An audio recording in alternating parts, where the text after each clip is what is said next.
la veus, els delictes a la ciutat de Lleida s'han reduït un 1,3% respecte a l'any anterior, tal com s'ha posat de manifest a la Junta de Seguretat Local celebrada avui. Els delictes contra el patrimoni, els quals representen més del 70% de l'activitat delictiva a la nostra ciutat, també s'han reduït i és on trobem els robatoris amb força a domicilis, empreses i establiments.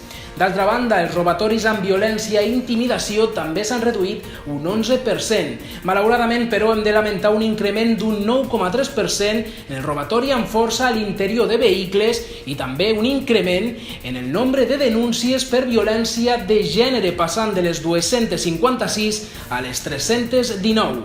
L'alcalde de Lleida, Àngel Ros, ha manifestat que des dels cossos i forces de seguretat de la ciutat s'estan destinant més recursos a la prevenció davant l'amenaça terrorista que afecta a Europa.